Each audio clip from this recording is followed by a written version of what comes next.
Malaria ತಡೆಗಟ್ಟುವ ಕ್ರಮಗಳು. ಮೊದಲನೆಯದು ಸೊಳ್ಳೆಗಳು ಉತ್ಪತ್ತಿಯಾಗದಂತೆ ನೋಡಿಕೊಳ್ಳುವುದು. ಎರಡನೆಯದು ಸೊಳ್ಳೆಗಳು ಕಚ್ಚದಂತೆ ಜಾಗರೂಕರಾಗಿರುವುದು.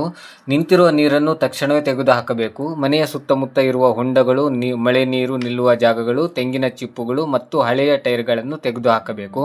ಅವುಗಳಲ್ಲಿ ನೀರು ನಿಲ್ಲದಂತೆ ನೋಡಿಕೊಳ್ಳಬೇಕು. ನೀರು ನಿಲ್ಲುವ ಜಾಗಗಳಲ್ಲಿ ಮತ್ತು ಚರಂಡಿ ನೀರು ಇರುವ ಕಡೆ ಆಬೆಂಟ್ ಅಥವಾ ಆಯಿಲ್ ಬಾಲ್ಸ್ ಹಾಕಬೇಕು. ಗಿಡಗಂಟೆಗಳು ಅಥವಾ ನೀರು ನಿಲ್ಲುವ ಕಡೆ ಗ್ಯಾಂಬೋಸಿಯಾ ಬಿಡಬೇಕು. ಈ ಮೀನುಗಳು ಸೊಳ್ಳೆಗಳ ಲಾರ್ವಾಗಳನ್ನು ತಿನ್ನುತ್ತವೆ. ಸೊಳ್ಳೆಗಳು ನಿಯಂತ್ರಿಸಲು ಮನೆಯ ಒಳಗಿನ ಗೋಡೆಗಳ ಮೇಲೆ ಕೀಟನಾಶಕಗಳನ್ನು ಸ್ಪ್ರೇ ಮಾಡಿಸಬೇಕು. ರಾತ್ರಿ ಮಲಗುವಾಗ ಯಾವಾಗಲೂ ಸೊಳ್ಳೆ ಪರದೆಗಳನ್ನು ಬಳಸಬೇಕು. ಅದರಲ್ಲೂ ಆಮ್ರೆತ್ರಿನ್ ಕೆಮಿಕಲ್ ಲೆಪಿತ್ ಸೊಳ್ಳೆ ಪರದೆಗಳನ್ನು ಬಳಸಿದರೆ ಇನ್ನೂ ಹೆಚ್ಚು ಒಳ್ಳೆಯದು. ಸೊಳ್ಳೆಗಳು ಹೆಚ್ಚಾಗಿ ಇರುವಾಗ ದೇಹವನ್ನು ಪೂರ್ತಿಯಾಗಿ ಮುಚ್ಚುವಂತಹ ಬಟ್ಟೆಗಳನ್ನು ಧರಿಸಬೇಕು. ಮಲಗುವ ಮುನ್ನ ಅಥವಾ ಸೊಳ್ಳೆಗಳ ಕಾಟ ಇದ್ದಾಗ ಸೊಳ್ಳೆ ನಿವಾರಕಗಳನ್ನು ಅಂದರೆ ಕ್ರಿಮ್ ಆಯಿಲ್ ಅಥವಾ